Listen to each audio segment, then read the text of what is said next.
Hai, Assalamualaikum dan salam sejahtera bersama saya Nadir Rasa di Sinema #ini Sinemaku. Seperti biasa, setiap Sabtu jam 9 malam hanya di YouTube Finas Malaysia. Jika anda ada urusan di luar rumah, sila patuhi SOP. Jaga 3 benda ni. Jarak 1 meter, pakai pelitup muka dan juga pakai hand sanitizer. Hari ini Nadir berada di Finas Ulu Kelang, Selangor. Untuk info lebih lanjut tentang Finas, sila layari www.finas.gov.my dan juga ikuti perkembangan Finas di Instagram dan juga Facebook. Sebelum Nadir bawa anda semua melawat ke kompleks studio mereka, kita ke segmen yang pertama. Segmen yang pertama kali ini agak special sikit. Di segmen casting kali ini, kita ada Rohainis dan juga Aiman Tino.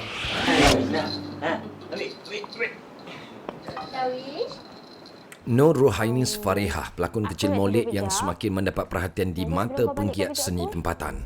Bukan itu sahaja, mutu lakonannya semakin diterima oleh peminat-peminat drama maupun filem tempatan. Drama saya berlakon untuk Slot Akasia, TV3 bersama Fatah Amin masa tu. And then yang tu I heroine leading. I membawa watak, 2 watak. Satu antagonis, satu baik. Dah lah 2 watak. And then I first time lakon pula. And then I tak ada experience lagi. Benda tu yang buat I tak lupa sampai sekarang. Sebab mencabar bagi I. Tapi I enjoy lah.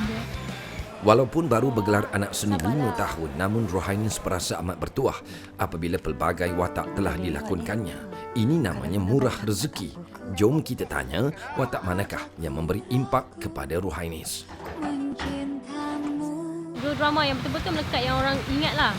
Satu Luna Elvira, yang tu telemovie, yang tu I jadi isteri yang teraniaya. Daripada orang susah, I kahwin dengan orang yang kaya. Tapi I selalu dipukul. Cerita tu I dah berlakon, I rasa dah 3 years back. Tapi sampai sekarang orang tak lupa. Bila orang jumpa I, you lah Luna Elvira kan? Luna Elvira, so orang ingat drama tu. And satu lagi Menantu Tintong. Cerita tu I Tintong, karakter tu memang gila yang I tak malu langsung. I memang keluar semualah perangai-perangai yang kat rumah tu I bawa masuk dalam drama. So mencabar lah. Jadi orang pun ingat karakter tu. Orang suka I bawa karakter yang macam tu. Tahun hadapan Rohainis akan muncul dengan filem pertamanya yang berjudul Musyrik, arahan Arjin Upal, dan yang pastinya Rohainis tidak mahu digelar pelakon stereotip. I tak nak jadi pelakon yang stereotip, yang bawa watak yang satu je. I nak cuba banyak lagi selepas ni. Actually I teringin nak bawa watak yang banyak air mata kot. Dia uji jiwa sikit. I nak main dengan jiwa. Most of the drama yang I pernah berlakon pun banyak yang macam happy go lucky, yang I happy, yang anak orang kaya. So I suka yang watak macam orang susah, and then selalu teraniaya, and then banyak air mata. I suka. I suka uji diri I something yang macam tu. Sebab yang tu lebih memberi impact kepada penonton. Nak berbanding yang macam watak tipikal yang selalu bawa tu. Terima kasih kerana sentiasa menyokong saya selama 5 tahun dalam industri. Teruskan menyokong dan semoga semua dirahmati Allah. Menghitung, menunggu mati agar kau jumpa yang dinanti. Cukup dikenali dengan lagu popularnya Ku Rela Dibenci, Aiman Tino melangkah setapak lagi dengan memberanikan diri menceburi bidang lakonan pada tahun 2018 apabila membintangi drama Mak Chun musim keempat. Janji ni nak cuba cabang lain, iaitu berlakon. Aiman pun ada keluar juga, macam bagi tahu orang jugalah macam tu. Kalau ada yang nak offer Aiman untuk berlakon, Aiman akan cuba. First time Aiman berlakon dengan karakter Aiman dengan Mak Chun. Dari situlah Aiman start berlakon. Lepas tu ada juga berlakon cerita hantu. Kalau berlakon ni, dia punya moment, itu yang buatkan kita rasa sayang dan rasa surrounding kita ni semua kawan-kawan lah macam tu. Umum mengetahui Aiman Tino telah pun membintangi lebih dari 6 drama semenjak tahun 2018. Jadi dalam banyak-banyak drama tu, watak apakah yang berjaya memberi kesan kepada Aiman Tino? Tahu Aiman dalam cerita Mak Chun tu, ada satu scene yang Aiman kena tampar. Aiman tak tahu lah, benda tu boleh jadi bualan orang juga. So diorang nak tengok episod tu. Sebab Aiman dah beritahu Aiman kena tampar. Sampai Kak B kot, Kak B yang tampar Aiman masa tu, dia kena tanya dengan media lain, betul ke tampar Aiman semua. Sebab fans dah macam bukan attack lah. Dia komen-komen macam tu kan. Benda tu lah yang memberikan kesan sangat lah, Aiman rasa lah. Cik, Kalau anda nak tahu, Aiman sudah pun membintangi sebuah filem arahan Datuk Farid Kamil yang berjudul Rempit 2. Jadi apakah watak idaman Aiman selepas ini? watak idaman Aiman sebenarnya. Sebenarnya watak yang Aiman selesa mungkin jadi pengacau kot. Aiman suka jadi pengacau, lepas tu jadi kelakar, dia tak formal lah. Aiman suka macam tu. Kalau diberi rezeki dan diberi peluang lagi untuk diri Aiman improve lagi dalam bidang lakonan, ya Aiman akan teruskan. Sebab rezeki kita tak boleh nak tolak lah. Kena terima, itu kerja kita juga. Kepada semua peminat Aiman Tino dan juga Aiman Tino Fantastic, teruskan support saya. Saya dah buat yang terbaik. Kalau ada terkurang ataupun apa, maafkan saya. Apapun, just enjoy the movie nanti. InsyaAllah rezeki kita jumpa. Dan terima kasih for everything. Itulah dia Rohainis yang banyak dapat tawaran berlakon sekarang ni. Dan tahniah kepada Aiman Tino daripada seorang penyanyi sekarang bergelar seorang pelakon, bukan saja drama tetapi juga filem. Dan sekarang ni Nadir berada di depan studio digital Mix Stage. Apa kita tunggu lagi? Kita ke channel Finas minggu ini. Roll video. Pada 19 November 2020 lalu telah berlangsung program KKMM Prihatin bersama Pemuzik Tanah Air di Komplek Kementerian Komunikasi dan Multimedia Putrajaya. Program diadakan dengan kerjasama Jawatan Kuasa Hal Ehwal Warga Industri Finas dan disempurnakan oleh Menteri Komunikasi dan Multimedia Yang Berhormat Datuk Saifuddin Abdullah. Turut hadir pengerusi Finas Yang Berusaha Tuan Zakaria Abdul Hamid dan Ketua Pegawai Eksekutif Finas Yang Berusaha Dr. Ahmad Idham Ahmad Nazri. Pada hari ini saya menyampaikan sedikit sumbangan bahan-bahan makanan kepada 50 orang pemuzik tanah air. Mereka tiada pekerjaan pada masa ini, tak ada job pada masa ini disebabkan oleh pandemik COVID-19. Sebelum ini pun Kementerian dan Finas juga menghulurkan bantuan kepada warga seni budaya. Kemudian Finas ada program mereka dalam dunia perfilman. Festival filem pendek Tamil Z-Reel yang pertama telah dilancarkan secara digital di Finas Petaling Jaya serentak dengan Singapura dan India pada sidang medianya 20 November 2020 lalu. Dianjurkan Z Tamil Asia Pacific dengan kerjasama Finas, festival itu menyediakan platform TV global selain peluang menjalani permentoran bagi 3 pemenangnya. Program dihadiri Ketua Pegawai Eksekutif Finas Yang Berusaha Dr. Ahmad Idham Ahmad Nazri. Jadi bagi pihak Finas kita amat gembira hari ini kerana terlancarnya short film competition ini iaitu Z-Reel daripada Z Tamil Short Film Competition ini akan memberi ruang dan peluang kepada semua pembikir-pembikir filem Tamil khususnya semua all the aspiring filmmakers Tamil yang ada di Malaysia hari ini. Rebutlah peluang ini kerana anda mungkin akan menjadi salah satu pengarah-pengarah ataupun jadi pembikin filem yang mungkin akan menempuh dunia global pada masa akan datang. Satu sesi perjumpaan meja bulat bersama Persatuan Penerbit Televisyen Malaysia atau PTVM telah diadakan pada 18 November 2020 lalu di World Evolution Brain Sendirian Berhad, Kuala Lumpur. Sesi dihadiri pengerusi Finas Yang Berusaha Tuan Zakaria Abdul Hamid selain Presiden PTVM Yang Berusaha Datuk Juri Latif Rosli dan Naib Presiden PTVM Yang Berbahagia Datuk A. Aida. Alhamdulillah pagi ini saya dapat berkunjung ke PTVM yang mana matlamat saya adalah untuk meninjau perkembangan pelajar-pelajar kita yang sedang menjalani latihan.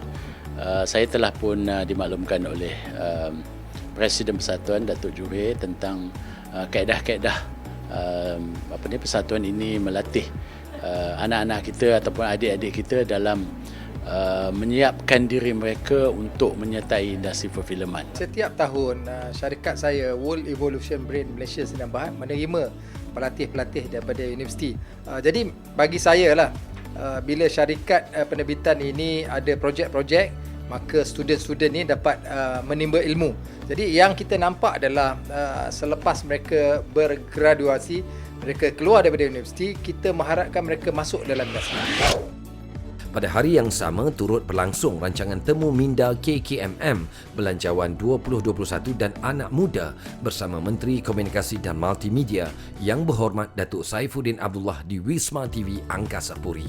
Ia menampilkan panelis, Ketua Pegawai Eksekutif dan Pengasas Far Capital Encik Faizul Ridwan dan Pengurus Serantau Asia Pacific Internet Society Cik Aisyah Shakira Suhaidi. I think pada pendapat saya belanjawan ni dah banyak bantuan untuk semua orang dan termasuk orang muda dan peluang untuk interaksi melalui multiple platform dan boleh jumpa sekali dengan orang yang buat keputusan yang mewakili kita ni, benda yang bagus. Apa yang saya suka bila saya nampak, saya tengok kerajaan ni ada ciri-ciri mahu mendengar pendapat rakyat. So bagi saya benda tu sangat bagus. Industri seni tanah air menerima kabar sedih berikutan pemergian pengarah dan penulis skrip Amit Abidin akibat serangan jantung pada 18 November 2020 lalu. Pengarah filem Balan-Balan The Movie itu dilaporkan mengalami jangkitan kuman akibat terpijak paku sebelum ia menyerang jantung dan dikebumikan di tanah perkuburan Islam Bukit Permata, Taman Seri Gombak. Allahyarham berusia 62 tahun. Al-Fatihah.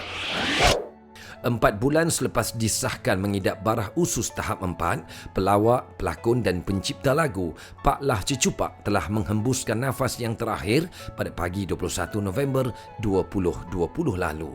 Allahyarham atau nama sebenarnya Nur Effendi Nurdin yang berusia 53 tahun meninggal dunia di Hospital Sultanah Zahirah dan dikebumikan di Tanah Perkuburan Wakaf Tengah Kuala Terengganu.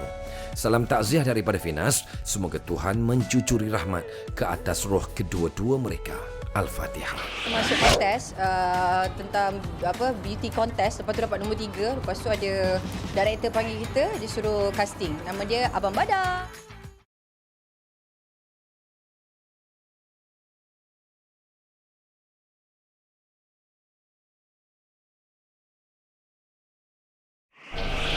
Ana! Ini Inspektor Davis. 2 filem tempatan Motif dan Metro Malai bakal mewakili Malaysia sebagai official selection pada Festival Filem Luang Prabang ke-10 yang dijadual berlangsung secara dalam talian di Laos bermula 4 hingga 10 Disember 2020. Motif arahan Nadia Hamzah menggandingkan Sharifah Amani dan Datuk Rosham Noor buat julung kalinya, manakala Metro Malai pula diarahkan oleh Haran Kaveri dan Shoban serta dibintangi Shatish Kumar dan Punitha Shanmugam.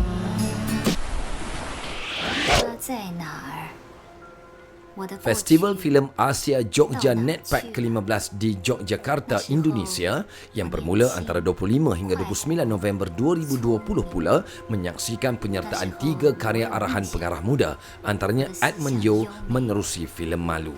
Juga disenarai sebagai official selection ialah Prebet Sapu arahan Muzamil Rahman dan dokumentari The Love of Tapang Tree oleh Nova Goh, selain beberapa filem pendek antaranya The Girl Are Alright dan Burung-Burung, masing-masing arahan Guailo dan Anwar Johari.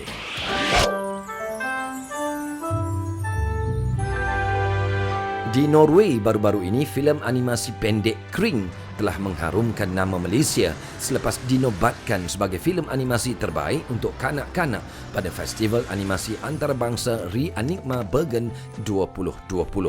Bertemakan masalah disleksia yang dihadapi oleh kanak-kanak di bangku sekolah, filem arahan Hilmi Ismail ini mengatasi 11 filem antarabangsa lain. Diterbitkan oleh Brainy Bones, Kring lebih dulu dianugerahi filem animasi terbaik pada Festival Filem 4 Antarabangsa Dusu Le Handicap 2020 di Lyon, Perancis.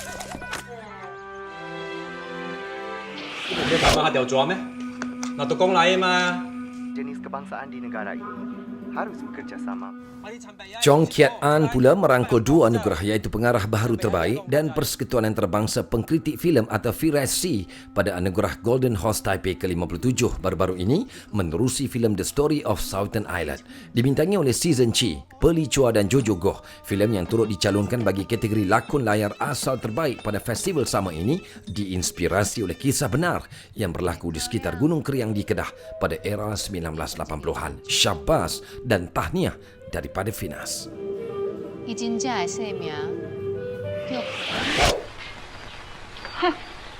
Manis lagi abangku. Allahyarham Aini Jasmine dilahirkan pada 1929 di Jakarta, Indonesia dan telah melibatkan diri dalam dunia lakonan sejak zaman remaja dengan mengikuti kumpulan pentas bangsawan Indonesia. Beliau kemudian menyertai studio Shaw Brothers di Singapura pada tahun 1950-an dan mula melibatkan diri dalam dunia lakonan di layar perak. Beliau memulakan karier sebagai pelakon pembantu dan penari. Watak lawak bersahaja yang dibawa oleh Ani Jasmine akhirnya menjadikan beliau sebagai salah seorang pelakon lawak yang terkenal di tahun 1950-an dan 1960-an. Boleh dianggap beliau adalah pelakon paling produktif pada era itu. Pada 29 Jun 1988, Ani Jasmine telah meninggal dunia pada usia 59 tahun di Singapura. Semoga rohnya dicucuri rahmat. Al-Fatihah. Kembali bersama saya Nadir Nasar di Sinema #ini Sinemaku. Ini angkat kain jemuran, hujan sudah turun. Pasti anda ingatkan dialog tentang Allahyarhamah Aini Jasmine di dalam filem Pendekar Bujang Lapuk. Sekarang ni kita bersama Elizad Sharifuddin di dalam segmen Hot Seat. Dengar cerita arwah mak dia paksa dia jadi pelakon. Betul ke? Kita roll VT. So sorry, anything you interview my dad because I got to go. Okay? Sorry. Siti Elizad binti Muhammad Sharifuddin atau lebih dikenali sebagai Elizad telah memulakan kerjaya lakonannya sebagai pelakon kanak-kanak sejak tahun 1994 lagi. Siti Elizad kembali aktif pada tahun 2004 apabila beliau membintangi filem sulungnya Berlari ke Langit arahan Badar Haji Azmi. Masa tu ada masuk kontes tentang beauty contest, lepas tu dapat nombor 3, lepas tu ada director panggil kita, dia suruh casting. Nama dia Abang Badar. Pengalaman berada dalam industri, alhamdulillah, masa muda dulu tak nak berlakon sebabnya arwah mama yang suruh jadi pelakon. Dia cakap dia nak anak dia ni pakai macam perempuan. Sebabnya masa dulu sampai sekarang saya memang pakai macam boy sebab adik-adik semua boy. Lepas tu dia suruh jadi girl, dia konon-konon hantar masuk beauty contest lah, masuk drama lah, dia suruh buat hosting lah sebab dia kata kalau masuk macam tu semua orang akan pakai kaska, pakai suit tinggi, cantik-cantik semua. So lepas tu bila dah masuk dalam industri ni, selepas mama pergi baru tahu apa itu sebenarnya kerja yang arwah mama suruh buat sebab dia nampak bakat anak dia sendiri sebab saya suka bercakap. Nah, so maksud dia bila dia nampak tu dia dah letak kita tu dah cantik dah kat tempatnya dekat bahagian industri ni. Rasa happy lah. Well, tengok orang lah mestilah dia siap. Wow, bagusnya presiden kita ni. Kau ni kena ada budik. Semua watak dah dapat alhamdulillah. Cumanya saya nak dapat watak kena rogol, seorang isteri yang ditinggalkan, kena rogol, ada anak nak survive, lepas tu dia ni hidup dalam keadaan kelang kabut ataupun watak penagih dadah. Saya nak sangat watak-watak berat macam tu. Cabaran yang tak boleh lupa sekali adalah sebenarnya contohnya lah bila kita dah masuk dalam industri, orang suka compare-comparekan kita. Sebenarnya bila orang compare-comparekan kita tu, tiba-tiba dia tag orang tu, dah kita pula bermasam muka dengan orang tu. Padahal kita tak tahu apa-apa. Itu cabaran dia. Lepas tu kau terus sampai jumpa tangga, kau turun bawah. Bila kau turun bawah, kau akan nampak satu pintu di mana belah kiri kau tu ada dapur. Bila kau jumpa dapur, kau akan nampak satu biji ataupun sebuah fridge. Yang penting bila kita buat sesuatu, kita kena buat beria-ria. Dan nak bagi tahu dekat mereka di luar sana yang budak-budak baru nak masuk dalam industri, bila nak jadi seorang pelakon, nak jadi saya bukan bahagian penyanyi, pelakon, bila dapat je offer, buat betul-betul. Tolong tolak tepi bahagian malu-malu tu. Bila kena menangislah sepuas-puasnya. Bila dapat skrip, kena study betul-betul, kena appreciate skrip. Sebabnya bila ramai nak masuk dalam industri ni, cuma nak sustain dekat dalam ni agak susah. Cumanya nak bagi tahu dekat korang kena buat sebaik mungkin. Jangan ada perasaan tiba-tiba malu. Ui, malu nak berlakon dengan ni, malu. Tak ada istilah malu. Sebabnya saya daripada mula, masa mula berlakon pun, saya tak ada istilah malu. Sebabnya saya tengok, berlakon ni berlakon macam ni kalau kau boleh buat macam ni, aku boleh buat lebih daripada kau. Sebab saya suka cabar diri saya untuk berjumpa dengan orang-orang hebat supaya kita akan dapat segala orang kata input yang baik daripada diorang. Saya rasa saya secara majisnya, saya mungkin kerana darah tu ada dalam saya, darah abah.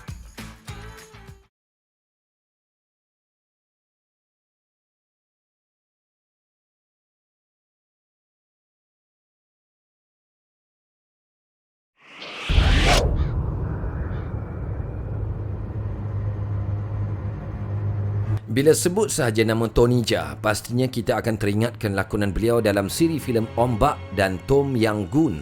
Dilahirkan pada 5 Februari 1976. Beliau bukan sahaja terkenal sebagai pelakon aksi, tetapi beliau juga seorang koreografer lagak ngeri. Beliau berkelulusan ijazah sarjana muda di Institut Pendidikan Jasmani Mahasarakam. Namun beliau membesar dengan menonton filem-filem lakonan Bruce Lee, Jackie Chan, Donnie Yen dan Jet Li yang merupakan inspirasi beliau untuk belajar seni mempertahankan diri. Dalam usianya seawal 10 tahun, beliau telah memulakan latihan Muay Thai di sebuah kuil dan ketika umurnya 15 tahun, beliau telah meminta untuk menjadi anak didik kepada pelagak ngeri dan pengarah filem aksi Pana Ritikrai. Beliau mempunyai rekod Muay Thai dari 5 kemenangan tanpa sebarang kekalahan. Tony telah bekerja sebagai pelagak ngeri selama 14 tahun. Filem Ombak Muay Thai Warrior tahun 2003 merupakan filem pertama beliau yang diberikan peluang sebagai pelakon utama. Beliau melakukan semua aksi tanpa bantuan mekanikal atau kesanjanaan komputer. Filem-filem beliau telah menarik perhatian wira beliau iaitu Jackie Chan yang meminta pengarah Brett Ratner untuk mengambil Tony Jaa berlakon dalam filem Rush Hour 3. Namun beliau tidak dapat berlakon dalam filem tersebut kerana terikat dengan jadual penggambaran filem Ombak 2 pada ketika itu. Sepanjang kariernya sebagai pelakon, beliau telah berlakon sebanyak 19 buah filem. Kenapa saya semua kena gini? Semua dikecewakan dalam penciptaan. Hidup ni tak adil. Kenapa kurang saya, teacher? Cuma dengan kos RM400,000, YouTuber Syamil Shazli mencipta fenomena baru menerusi filem sulung arahannya, Mael Tote The Movie, yang mencecah kutipan lebih RM6.4 juta dalam masa 24 hari tayangan. Padanlah kalau pencapaian ini dirasakan di luar jangkaannya. Secara jujurlah, Mi sudah jangka sambutan daripada pengikut-pengikut Mi sebab Mi tahu Mi tak boleh pertikai dah sokongnya teramat padu oleh pengikut-pengikut Mi sebab mereka sangat berkualiti. Tapi Mi meragui sebab audiens Mi daripada YouTube, daripada digital. First try dekat layar perak ni, mainstream ni, Mi agak meragui. Tapi ternyata sama saja daripada tu. Jadi Mi sangat bersyukur, sangat terima kasih. Bertuah sebenarnya dapat pengikut yang sangat-sangat menyokong dan berkualiti. Di sebalik kesederhanaan cerita seorang pemuda yang berusaha belajar bahasa Inggeris demi memenuhi syarat gadis diminatinya, filem ini tidak terlepas daripada kritikan. Apakah ia memberi kesan kepada beliau selain rakan pelakon istimewanya?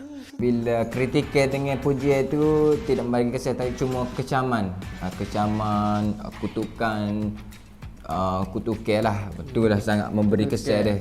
Sebab ialah dengan penat lelah kita, sebab ni dengan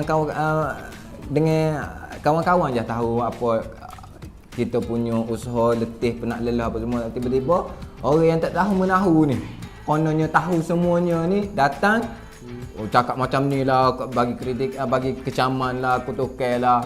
Yang tu lah bagi kesan agak down sikit. Tapi bila dah dapat kejayaan ni, bila dah ramai yang yang datang menyokong, yang bantu untuk menepis semua kecaman, kutukan tu, alhamdulillah ni bersemangat. Dibintangi Yopare dan Asif Suhaimi, selain Syahmi sendiri, Mael Tote The Movie telah memecah rekod Polis Evo dan Hantu Kak Limah sebagai filem terlaris disiarkan di Astrofirst dan Syahmi jadi inspirasi. Mi rasa zon YouTube ni Mi tak kekal di zon yang selesa. Mi nak cuba juga cabaran baru. Bila kita cabaran baru, barulah kita tahu kekuatan kita. Kekuatan kita sampai mana. Namun apakah sebenarnya yang menjadi kekuatan buat Syahmi? Kekuatan Mi juga adalah rakan-rakan istimewa Mi lah. Sebab dulu kalau kita tengok pak orang ni hanyalah orang tak pandai. Orang tak pandai, duduk main tepi jalan, pergi mari, orang kurang jarang lah orang nak dekat dia. Jarang nak dekat. Tapi minuk tepi stigma tu, yang mana kata orang istimewa ni tak boleh menjadi penghibur. Minuk buat stigma tu, ambil dia orang ni daripada ceruk kampung ni, kita letak dalam TV. Apakah yang bakal menanti pada tahun 2021 kelak? Mi sudah briefing dengan tim untuk idea next film. Tapi buat masa sekarang ni, Mi fokus untuk YouTube Mi saja dulu. Sebab bagi Mi terlalu awal untuk produce next film. Untuk projek Mi hanya nak menaikkan talent-talent Mi saja. Tak kira lah yang istimewa ke, sebab Mi ada juga pelakon-pelakon talent-talent Mi yang membantu Mi daripada awal pembabitan Mi buat YouTube dulu muat video konten sosial media dulu dia yang banyak tolong. Macam Wife Me sendiri, Anissa, Sai, Putri, minat naik ke dia orang. Sebab dia orang lah yang tolong ni time ni kat bawah dulu. Kembali bersama saya Nadir Nasar di Sinema #IniSinemaku. Sekarang ni Nadir berada di studio Mix Stage 2, antara fasiliti yang disediakan oleh Finas. Kepada sesiapa yang berminat, bolehlah buat tempahan. Dan seterusnya, kita bernostalgia bersama pengarah dan juga pelakon Khair Rahman. Roll me. Itulah dia, aku dah bagi tahu yang nama kau ni Usuk. Untuk segmen nostalgia minggu ini, kita bersama Khair Rahman. Khairul Nizam Abdul Rahman atau lebih dikenali sebagai Khair merupakan seorang pengarah, pelakon dan penulis skrip. Khair menyerlah melalui filem pertama arahannya, Dalam Botol, dan watak sebagai Kimawas dalam Hikayat Merong Mahawangsa. Saya rasa saya secara majisnya, saya mungkin kerana darah tu ada dalam saya. Darah abah, arwah mak, dia orang former singer tahun 60-an. So daripada situ minat saya timbul. Ramai juga orang minat dalam bidang ni, tapi ada yang pergi, ada yang tak pergi. Semua saya minat ni kebetulan bakat tu ada. Maknanya terlihat ketika saya tadika lagi. Saya dah mula menari, saya dah mula buat teater. 16 tahun saya dah start mengarah. Sambung belajar di USM. Masa tu satu-satunya tempat pusat pembelajaran seni. Kat sana orang nampak bakat saya lagi lebih sampai Datuk Ahmad Tamimi Serega panggil saya berlakon dalam telemovie. Semalam, aku ada dengar tak apa barang punya lagu. Lari deram dia. Apa lagi yang boleh menconteng arang di muka maharaja mereka? Kalau bukan anak gadisnya menjadi teman kamarku. Hari ini tak ada surah. Semua orang dah malas tulis surah. Terus jadi hero. Sampai satu peringkat dalam karier saya mula mempersoalkan banyak perkara. So masa tu saya berhenti berlakon. Umur saya lebih kurang dalam 30 agak. Saya nak patah balik, baru sedar diri. Saya rasa saya menyombong dulu. Ini orang kata fasa sedih lah dalam hidup saya. Saya tulis resume, hantar pergi Finas, ambil 50 company yang aktif, hantar resume by hand, haram satu pun tak dapat, tak ada tawaran. Terbaliknya Allah SWT balas usaha saya tu, saya dapat filem. Jadi saya dapat Puteri Gunung Ledang, saya dapat Bilut, saya dapat Rock, saya dapat Gubra. Banyak semua filem. Sampai satu masa orang ingat saya ni, Khair ni dia takkan berlakon TV, dia berlakon filem aja. Sekarang ni ada 3 perkara yang boleh menjatuhkan sebuah negara. Kan? 1, rasuah. Okey. 2, tak menepati masa. Pun gua okey. 3, cinggir. Selepas saya sedar tu, kenangan saya sentiasa manis. Saya punya problem ialah sebelum saya sedar. Bagi saya tu banyak pahit. Pasal saya masa tu, saya sombong dengan ilmu saya sombong dengan bakat saya. Sampai saya tengok orang punya produk apa semua, saya sibuk mengata. Itu sangat pahit. Tapi manis saya apabila saya mendapat tawaran filem tu non-stop. Sebab masa tu saya bertunang. Tawaran-tawaran filem ni membuatkan saya boleh kahwin. Alhamdulillah, saya tak boleh nak explain benda ni. Orang berbakat, orang berilmu, dia takkan ke mana kalau dia tidak beradab. Tapi kalau awak dengan ilmu tu, awak pandai bersilaturahim, awak baik, awak akan kenal ramai orang. Daripada kenal ramai orang tu, awak akan dapat peluang-peluang yang awak cari, insya-Allah. Itulah dia Khair Rahman yang banyak benda telah mengajar dia untuk berubah. Itu saja yang dapat saya kongsikan pada anda semua minggu ini. Jam 9 malam, setiap Sabtu hanya di Sinema #IniSinemaku. Kita jumpa lagi di minggu hadapan. Selamat malam. Seperti biasa, kita dah pun di penghujung rancangan sinema untuk minggu ini. Terima kasih kepada anda semua dan terima kasih kepada Hero Remaja 2020. Siapa lagi kalau bukan Nadir Nasar. Sebelum kita berpisah, seperti biasalah, jom kita layan dulu lagu dari OST Rock Bro 2016, Sekelip Mata Kau Berubah, dari Rimba Bara. Assalamualaikum, jaga diri. Jumpa lagi minggu depan. Bye-bye. Sinema.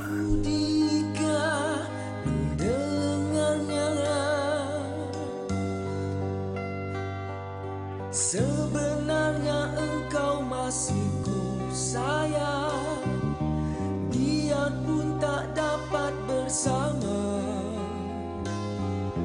Kau masih ku rindu seperti